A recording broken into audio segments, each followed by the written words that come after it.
Hello guys, આજે આપણે બનાવીશું ઘરમાં જ રહેલી વસ્તુમાંથી આજે આપણે ગુલાબજાંબુ રેડી કરીશું। તેના માટે આપણે એક વાટકો સોજી લીધું છે, ઝીણો રવો આવે છે તે એડ કરવાનો છે।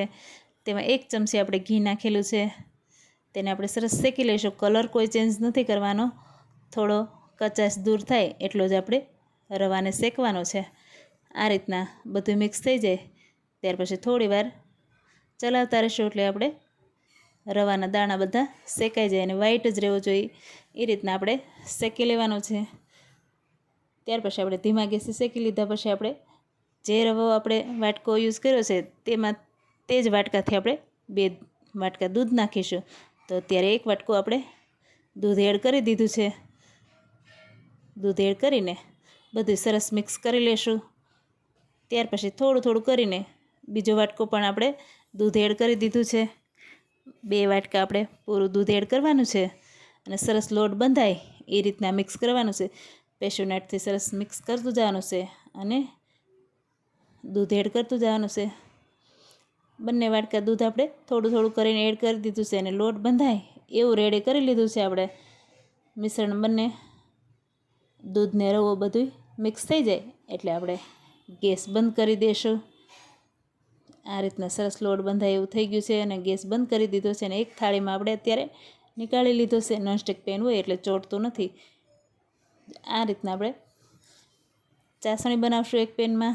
તેમાં 1 વાટકો જે આપણે સોજી લીધો છે એ જ વાટકાથી ખાંડ નાખેલી છે અને 1 વાટકો પાણી નાખેલું છે। થોડી વાર રહેવા દઈશું ધીમા ગેસે, ખાંડ ઓગળે ત્યાં સુધી ને આપણે થોડું સૂજી ઠંડો થઈ જાય ત્યાર પછી બહુ ઠંડુ નથી કરવાનું, થોડું હતપ આપણે હાથેથી અડી શકાય એટલું ઠંડુ થાય એટલે 1 ચમચી ઘી, એલચીનો પાવડર 1 ચમચી અને મિલ્ક પાવડર આપણે 2 થી 3 ચમચી એડ કરેલો છે। 2 પાઉચ આપણે એડ કરેલા છે મિલ્ક પાવડરના। ત્યાર પછી બધું મિક્સ કરી લેશું હાથેથી, જેમ કે આપણે લોટ બાંધતા હોય એટલું સ્મૂથ થઈ જાય ત્યાં સુધી આપણે મસળવાનો છે। આ રીતના કોઈ સૂજીનો દાણો ન રહે, લોટ જેવું એકદમ સોફ્ટ થઈ જાય ત્યાં સુધી આપણે જો એકદમ સરસ લોટ બાંધી લીધો છે અને મસળી લીધો છે। ત્યાર પછી આપણે તેમના લોયા બનાવશું ગુલાબજાંબુ માટે। આ રીતના જો તમે કોઈ પણ તિરાડ ન રહેવી જોઈએ એવો લોટ આપણે મસળીને રેડી કર્યો છે। સરસ એવા લોયા પાડી લીધા છે, બધા ગુલાબજાંબુ રેડી કરી લીધા છે।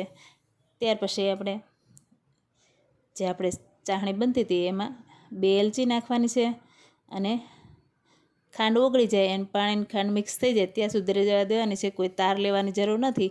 અત્યારે તેને એક સાઈડ કરી લઈશું। ચાસણી આપણી રેડી થઈ ગઈ છે। ત્યાર પછી આપણે ગુલાબજાંબુની આપણે આ રીતના પેડા જેવો શેપ આપી દીધો છે।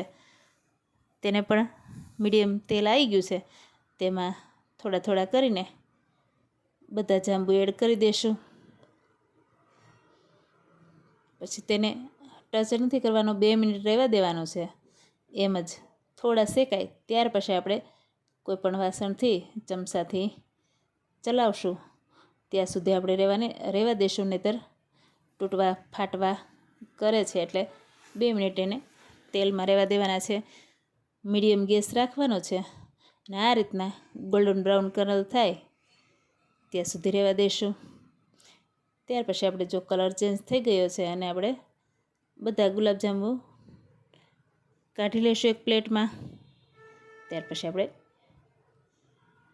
બીજા નાખી દઈશું અને અત્યારે આપણે જે ચાસણી રેડી કરી છે તેમાં એડ કરી દઈશું જે આપણે ગુલાબજાંબુ બનાવ્યા છે તે। ચાસણી એક વાસણમાં આપણે કાઢી લીધા છે, ચાસણી ઓછી થઈ હતી તે થોડી મેં વધારે બનાવીને એડ કરી છે। આપણે ગુલાબજાંબુ પી જાય છે, થોડી વાર કલાક રહેવા દીધા છે। તમે જોઈ શકો છો કેટલા સોફ્ટ ગુલાબજાંબુ રેડી થઈ ગયા છે। એકવાર જરૂર આ ટ્રાય કરજો। કોઈ પણ વધારે કંઈ બજારથી લાવવાની ઝંઝટ નથી, 2-3 વસ્તુમાંથી જ ઘરે તમે બનાવી શકો છો, ઘરમાં રહેલી વસ્તુમાંથી જ। કેટલા સોફ્ટ અને જ્યુસી ગુલાબજાંબુ રેડી થાય છે। તમને કોઈ ફ્લેવર રવાનો આવતો નથી અને એકદમ ટેસ્ટી એવા જાંબુ રેડી થયા છે। લાઈક, શેર અને સબસ્ક્રાઈબ કરજો। તમે જોઈ શકો છો અંદર સુધી સડી ગયા છે. એકદમ સરસ એવા ગુલાબજાંબુ રેડી છે. Thank you.